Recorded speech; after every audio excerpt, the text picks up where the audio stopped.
बच्चों आज path finder question number 7 करना है ईएमआई चैप्टर से, right.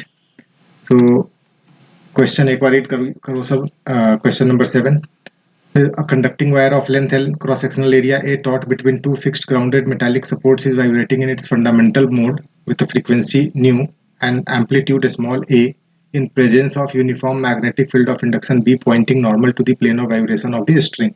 This is given. Find an expression for the electromotive force induced in the wire as a function of time t assuming the wire is straight at t is equal to 0. ठीक है, मतलब इसमें question में जो concept लगने हैं वो दो कॉन्सेप्ट है। एक थोड़ा वेव का कॉन्सेप्ट है, स्टैंडिंग वेव ऑन स्ट्रिंग का, ठीक है, जिसमें नोड और एंटी नोड ऑल्टरनेटली बन रहा होता है। और दूसरा कॉन्सेप्ट है यहाँ पे मैग्नेटिक फील्ड में वाइब्रेटिंग स्ट्रिंग जो कि मेटालिक है, मींस कंडक्टिंग है, इसलिए फैराडेज लॉ लग रहा होगा d∅dt, राइट। तो देखो यहाँ पे क्या है सिचुएशन समझ लेते हैं। ये स्टैंडिंग वेव इसमें हो रहा है और फंडामेंटल मोड में है, दिस इज दी स्ट्रिंग। तो एक लूप में वाइब्रेशन है, तो एक लूप में वाइब्रेशन है तो इसका मतलब यहाँ पे नोड और यहाँ पे नोड, तो नोड और दो लगातार नोड के बीच का डिस्टेंस लैम्डा बाई 2 होता है, तो lambda by 2 is equal to L, so lambda is equal to 12 wave length is given of the wave, ठीक है।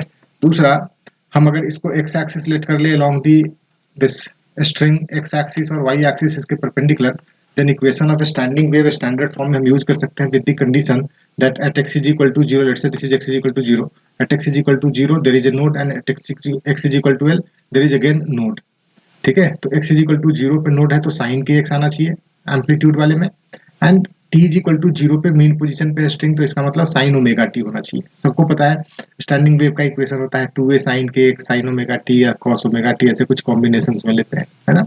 तो यहाँ पे हमें लेट करना होगा equation of wave.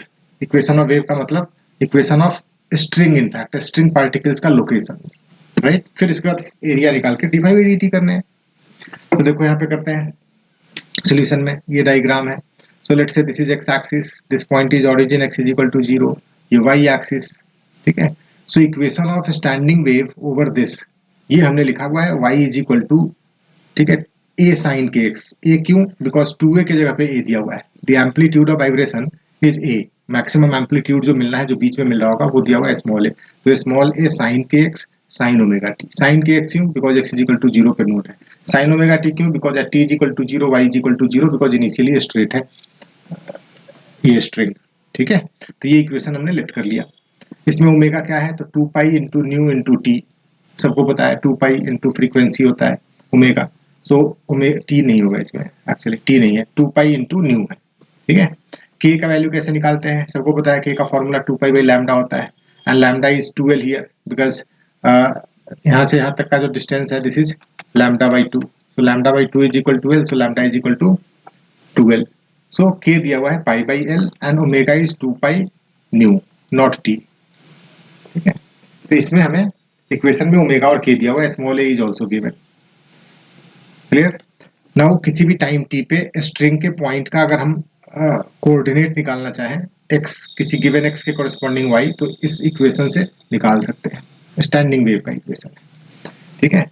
Now because ये वाइब्रेट कर रहा है अप एंड डाउन, तो जो एरिया है, ठीक है, एरिया का मतलब क्या है? यहाँ पे लूप कैसे बन रहा होगा? तो ये अर्थ से कनेक्टेड है, ये भी अर्थ से कनेक्टेड है, वायर से जोड़ देंगे तो there is a close loop, closed conducting loop, so area is changing. So actually area में कौन सा एरिया चेंज कर रहा है? तो वो पोर्शन जहां तक ये वाइब्रेट कर रहा है स्ट्रिंग, ये इस पोर्शन का एरिया चेंज कर रहा है, मतलब this string is actually cutting the field lines जो डॉट के डायरेक्शन में है ना। तो हम क्या करते हैं, जो चेंजिंग एरिया है उसी को टाइम का फंक्शन निकाल के डिफरेंशिएट कर लेते हैं, या फिर तुम फर्दर लिख सकते हो इस एरिया को इसमें ऐड करके, ए नॉट ऐड करके, and this area A not plus this area, differentiate करोगे तो ए नॉट का डिफरेंशिएशन 0। सो इट्स बेटर कि इसका एरिया निकाल लेते हैं ऑन दी एक्स एक्सिस किसी भी टाइम टी पे। सो स्ट्रिंगलेट से t is equal to t पे ऐसे है कुछ, ठीक है।